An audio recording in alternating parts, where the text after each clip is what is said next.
Bonjour à tous et à toutes et bienvenue sur la chaîne La Bonne Nouvelle TV dans l'émission Que dit la Bible. Je ne suis pas seule sur le plateau. Nous retrouvons donc Déborah Canor ainsi que notre invité habituel, Pasteur John. Bonjour. Nous allons donc aborder un sujet passionnant que nous endurons dans la vie de tous les jours, la persévérance. Alors, Pasteur John, j'espère que vous êtes prêt à répondre à toutes nos questions. Comme d'habitude, Déborah, je suis prêt. Et nous venons pour ça. D'accord. Alors la première question, donc il est dit dans la Bible que nous avons besoin de persévérance. Mais pourquoi? Et puis qu'est-ce que c'est la persévérance? Pour la question, merci. La persévérance, évidemment, c'est une question qui nous concerne tous. Et comme c'est la coutume dans Que dit la Bible, nous allons encore une fois interroger la Bible. Pourquoi la persévérance? Prenons Ecclésiaste chapitre 7, verset 8. Séphora, si vous pouvez nous lire. Très bien. Alors, mieux vaut l'aboutissement d'une affaire que son début. Mieux vaut un esprit patient qu'un esprit arrogant. Amen. Amen. Ici, c'est la première partie qui nous intéresse. Mieux vaut l'aboutissement que... mieux vaut le début ou le commencement que l'aboutissement. Mieux vaut, dans certaines versions, mieux vaut le commencement d'une chose que la fin. Pourquoi persévérer? Parce que on ne peut pas se contenter de dire j'ai accepté le Seigneur Jésus-Christ, je l'ai reçu dans ma vie ou j'ai la foi. Mais il faut aller, donc le commencement c'est quoi? C'est vrai que c'est accepter Christ dans sa vie, mais nous devons aller, comme nous allons le voir dans la suite de l'émission, nous devons aller jusqu'au bout. Nous devons aller jusqu'à la fin. Pourquoi? Parce que c'est la fin qui est plus intéressante que le commencement.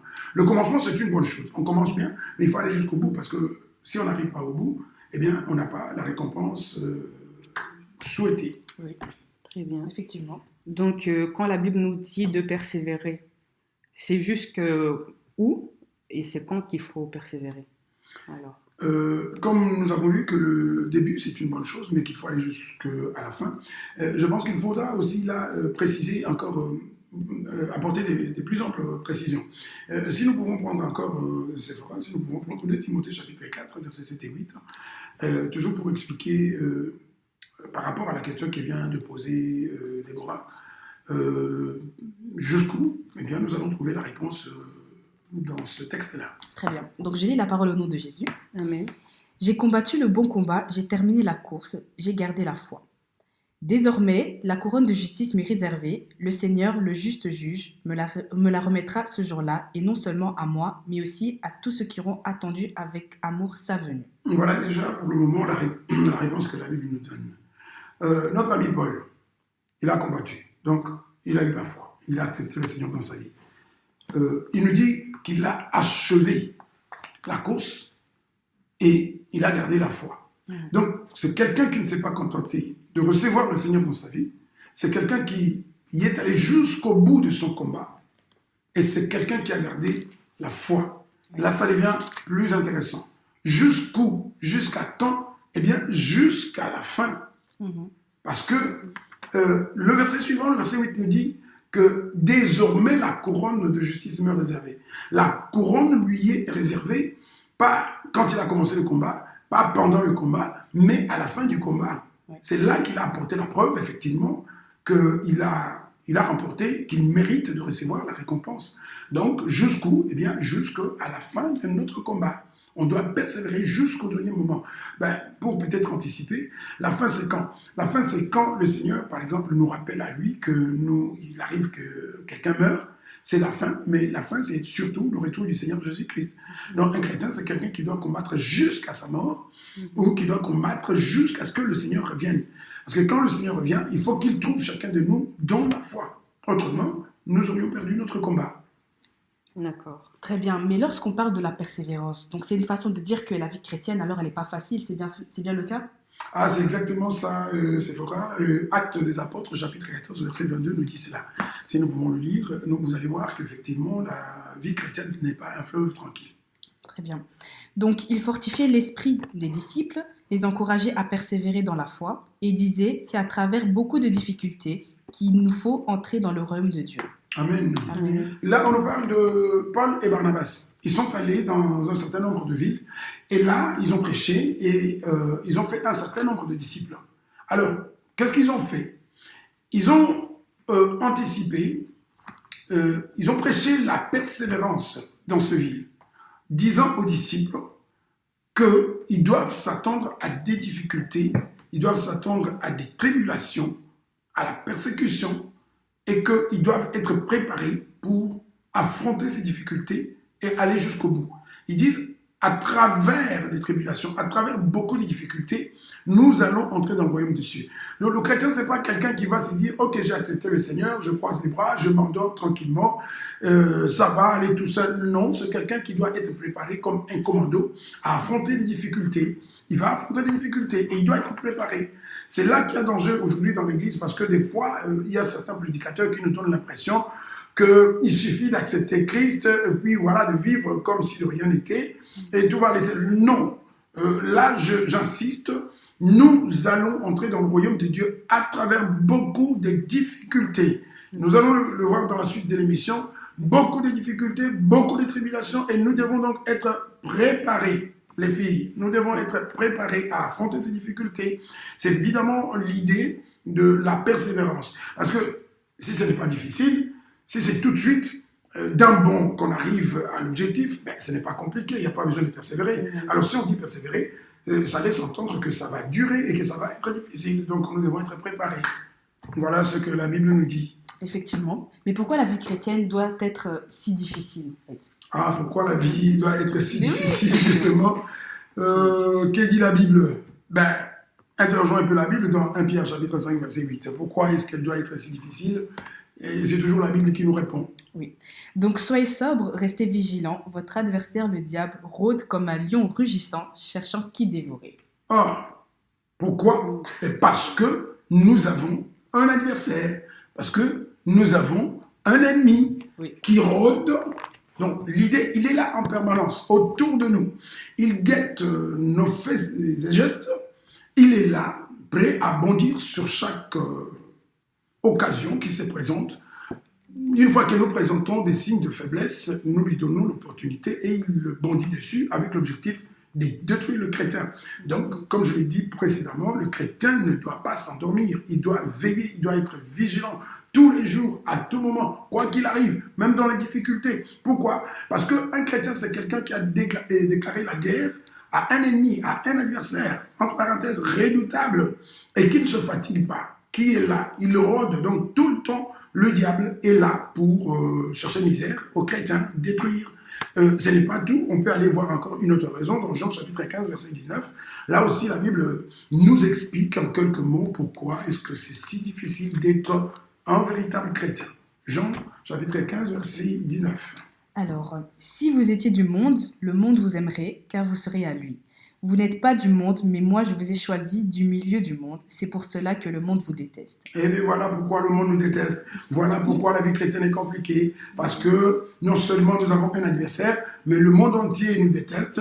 Et pourquoi? Parce que nous sommes des personnes que le Seigneur a sorties du monde. Nous sommes étrangers par rapport au monde. Le Seigneur dit que nous ne sommes pas du monde et le monde n'aime pas ceux qui ne lui appartiennent pas. Nous sommes des étrangers. C'est pourquoi la Bible dit que notre cité permanente, ce n'est pas ici. Nous sommes comme des passages, comme des étrangers. Et donc, le monde a horreur un peu des étrangers. Il ne nous aime pas. Voilà encore une raison. Il y en a bien d'autres. Voilà pourquoi nous avons des difficultés. Parce que nous sommes sur une terre étrangère. Nous sommes dans un territoire ennemi. Et nous avons un ennemi redoutable, en tout cas qui ne veut pas de nous, et qui nous cherche misère tout le temps. Voilà pourquoi la vie chrétienne, ce n'est pas comme on peut le laisser entendre par certaines personnes, mais c'est vraiment une vie où nous devons nous attendre à des difficultés. D'accord. Merci beaucoup. Alors, qui sont dans la Bible les hommes qui ont persévéré et dont on peut imiter le modèle? Dans la Bible, ils sont très nombreux. Nous allons encore voir un peu. Si notre ami Job, par exemple, le cas le plus connu, le plus célèbre dans la Bible, nous pouvons trouver cela dans Job chapitre 1, où nous lisons le verset 13 à 22. Nous allons avoir des renseignements. C'est vraiment un cas d'école, Job. Un jour que les fils et les filles de Job mangeaient et buvaient du vin dans la maison de leur frère aîné, il arriva auprès de Job un messager qui dit « Les bœufs labouraient et les ânesses paissaient à côté d'eux. Des Sabéens se sont jetés dessus, les ont enlevés et ont passé les serviteurs au fil de l'épée. Et je me suis échappé moi seul pour t'en apporter la nouvelle. Il parlait encore, lorsqu'un autre vint et dit, le feu de Dieu est tombé du ciel, a embrasé les brebis et les serviteurs, et les a consumés. Et je me suis échappé moi seul, pour t'en apporter la nouvelle. Il parlait encore, lorsqu'un autre vint et dit, des Chaldéens formés en 3 bandes se sont jetés sur les chameaux, les ont enlevés et ont passé les serviteurs au fil de l'épée. Et je me suis échappé moi seul pour t'en apporter la nouvelle. Il parlait encore, lorsqu'un autre vint et dit, tes fils et tes filles mangeaient et buvaient du vin dans la maison de leur frère aîné. Et voici, un grand vent est venu de l'autre côté du désert et a frappé contre les 4 coins de la maison. Elle s'est écroulée sur les jeunes gens, et ils sont morts. Et je me suis échappé moi seul pour t'en apporter la nouvelle. Alors Job se leva, déchira son manteau et se rasa la tête. Puis se jetant par terre, il se prosterna et dit, je suis sorti nu du sein de ma mère, et nu je retournerai dans le sein de la terre. L'Éternel a donné, l'Éternel a ôté, que le nom de l'Éternel soit béni. En tout cela, Job ne pécha point et n'attribua rien d'injuste à Dieu. Amen. Amen. Dans tout cela, et tout cela, quoi? Quelle calamité, quelle catastrophe. Est-ce qu'aujourd'hui, vous connaissez, vous, beaucoup de chrétiens, franchement, aujourd'hui, sincèrement, même nous qui sommes là sur le plateau, qui sommes en train de parler, est-ce que nous sommes capables de résister à une telle... Est-ce que nous sommes vraiment capables de résister à une telle épreuve? Parce que, Ouais. voilà, il a perdu quoi? Tout. Mhm. Sauf sa propre vie. Et même lui-même, il était touché dans sa chair, malade, sa dignité, sa santé, tout. Mais la Bible dit, dans tout cela, voilà le parcours. Il est en train de tout perdre, les enfants, ce qu'il avait de plus cher dans la vie, tout. Et si nous allons plus loin, vous allez voir que la femme l'incitait même à maudire Dieu.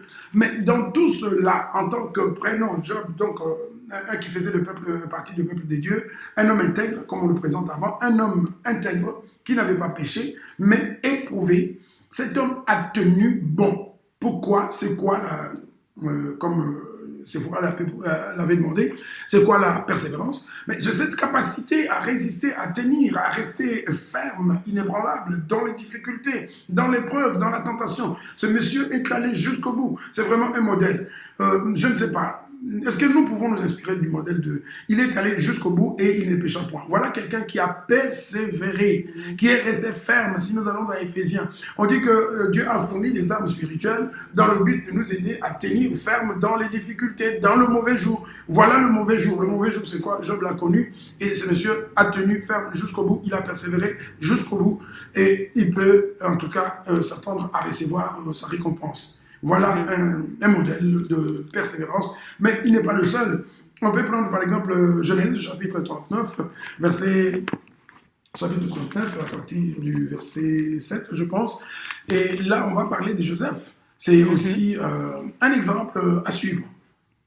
Genèse 39. Après ces choses, il arriva que la femme de son maître porta les yeux sur Joseph et dit, couche avec moi. Il refusa et dit à la femme de son maître, voici mon maître ne prend avec moi connaissance de rien dans la maison. Il a remis entre mes mains tout ce qui lui appartient. Il n'est pas plus grand que moi dans cette maison. Il ne m'a rien interdit excepté toi, parce que tu es sa femme. Comment ferais-je un aussi grand mal et pécherais-je contre Dieu? Quoiqu'elle parlât tous les jours à Joseph, il refusa de coucher auprès d'elle, d'être avec elle. Amen. Amen. Voilà encore un monsieur. Quelle tentation. Une belle femme, riche, et un esclave qui n'a rien, qui pouvait se dire, ok, on prend l'argent, une belle femme, et puis voilà, on se casse, je retourne dans mon pays, et puis je vais... Non, mais il résiste jusqu'à la fin. Et ces difficultés n'ont pas commencé là. C'est quelqu'un qui déjà, qui a voulu, qui a failli être tué par ses propres frères, qui a été mis dans une citerne, qui avait été vendu comme esclave, ce qui l'a amené dans la maison des Potiphar. Donc il a aussi un parcours, il a connu des difficultés. D'après Acte 14, comme nous avons vu, que nous devons nous préparer à affronter des difficultés. Voilà le modèle. Alors, qui aujourd'hui peut venir nous dire que non, la vie chrétienne, ça a changé, ça c'était peut-être eux, mais oui, d'accord, c'est dans l'Ancien Testament. Mais ces gens, c'était le peuple de Dieu, c'était les hommes intègres, mais qui y ont traversé beaucoup de difficultés jusqu'à la récompense finale. Job a été récompensé, Joseph a été récompensé. On peut venir aussi dans le Nouveau Testament. On a vu avec Paul, dans 2 Timothée chapitre 4, versets 7 et 8, que nous avons déjà lu. Donc, ce n'est pas la peine qu'on recommence. Mais ce monsieur, il a connu aussi des problèmes. Il parle de naufrage, il parle de faim, il parle de jeûne, il parle de lapidation, il parle des fouets. Il a été fouetté plusieurs fois. Mais il a tenu bon jusqu'à la fin. Que dire d'Étienne, par exemple? Étienne, jusqu'à la fin, lapidé et assassiné. Mais jusqu'à la fin, il était encore capable de dire « Seigneur, pardonne ». Donc, il a tenu jusqu'au... Beaucoup, sans parler de Pierre, sans parler de Jean, sans parler... Voilà des exemples dans la Bible. Mais aujourd'hui, quand nous écoutons certains prédicateurs, désolé, il faut le dire, parce qu'ils nous donnent l'impression que les choses ont changé, que nous sommes peut-être des chrétiens mis à part, et pourtant, nous sommes dans le Nouveau Testament. Pourquoi est-ce que nous ne pouvons pas connaître ce que Pierre a connu?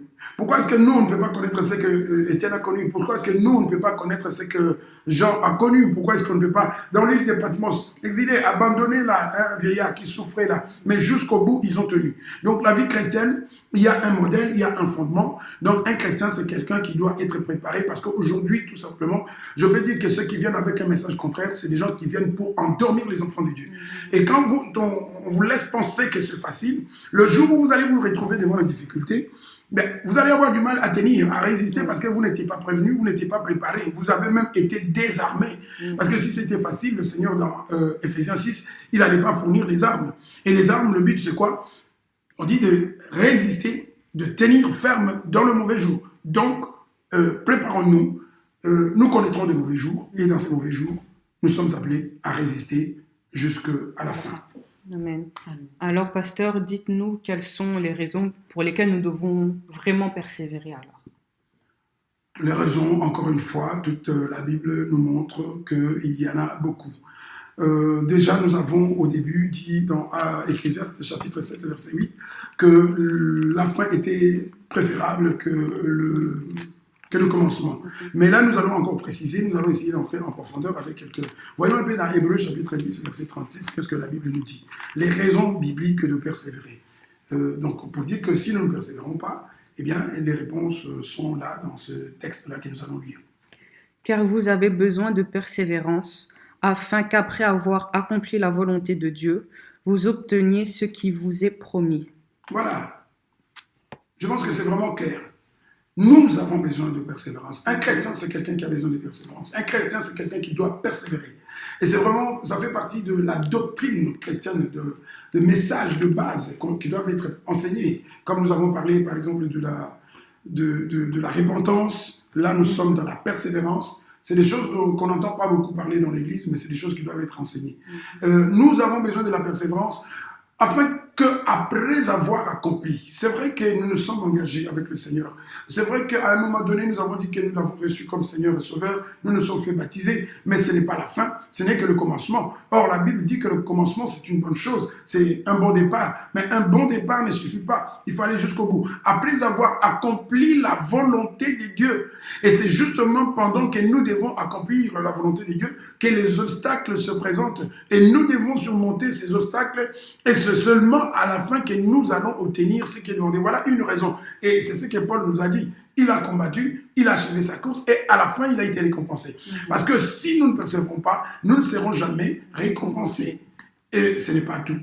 2 Timothée chapitre 2, verset 12, nous donne encore une bonne raison de persévérer.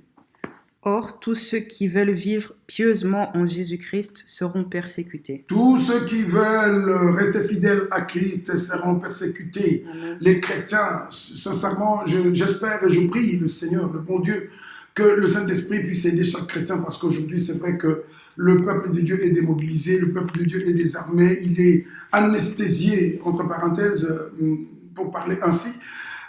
Non. Nous devons vraiment rester vigilants, nous devons vraiment tenir bon, parce que là, on dit quoi?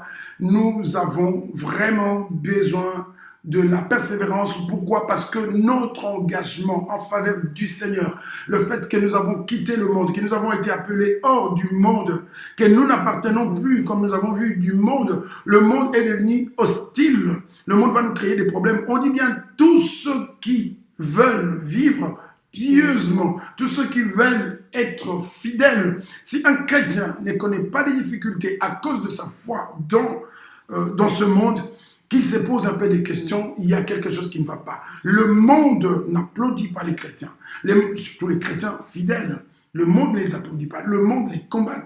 C'est pourquoi le combat spirituel, c'est quoi? Nous avons vu que nous avons un ennemi. Nous avons vu que nous avons en face de nous aussi le monde auquel nous n'appartenons pas. Mais pourquoi est-ce que nous pouvons nous attendre à vivre avec facilité dans ce monde sans connaître des difficultés? Donc, nous sommes combattus par le monde auquel nous n'appartenons pas. Nous sommes combattus par le chef de ce monde. D'après 2 Corinthiens chapitre 4 et 4, nous sommes combattus par cet ennemi-là qui est l'ennemi de notre vie, l'ennemi de Dieu, celui qui a combattu Jésus-Christ, qui l'a tenté après sa période de retraite dans le désert. Et si lui, il a été combattu, pourquoi est-ce que nous ne serons pas combattus, lui le maître? Donc voilà encore une raison biblique, et ce n'est pas la dernière. Il y en a beaucoup, mais nous en citons seulement quelques-unes. Luc 21, verset 19, nous donne encore un élément intéressant de pourquoi nous allons, mais il y en a beaucoup si... le Seigneur voudrait que nous fassions une deuxième émission sur la persévérance. Nous citerons aussi d'autres éléments, mais là, nous pouvons nous arrêter à Luc 21, verset 19. Par votre persévérance, vous sauverez vos âmes. Ah, tu ne peux pas sauver ton âme. Voilà un peu une bonne manière de terminer. Tu ne peux pas sauver ton âme tout simplement parce que c'est vrai, tu as accepté le Seigneur. Donc, tu es potentiellement sauvé. Quand tu acceptes le Seigneur, c'est vrai que tu as changé de monde. Tu es sorti du monde et tu es de l'autre côté, tu es avec le Seigneur. Mais il faudra marcher avec le Seigneur jusqu'à son retour ou jusqu'à la dernière minute de notre vie sur cette terre. Donc, le dernier moment est plus important parce que c'est à ce moment-là que les choses seront évaluées, que le Seigneur va voir si nous avons été fidèles ou pas, que nous avons régné ou que nous n'avons pas régné. C'est à ce moment-là, la Bible dit que si nous sommes fidèles, lui il est fidèle, mais si nous le régnons, lui aussi va nous régner. Donc, la meilleure façon, l'élément, l'enseignement pour les chrétiens de recevoir la récompense sans vraiment se douter de quoi que ce soit, c'est d'aller jusqu'au bout et ça s'appelle la persévérance. Amen. Merci beaucoup, pasteur. Merci, Seigneur, pour la parole. Et j'espère que vous avez été bénis. Merci de nous avoir suivis. À la prochaine. Merci à vous et merci à tous nos téléspectateurs. Restez nous fidèles, sans oublier de vous abonner. Bien sûr. Que Dieu vous bénisse.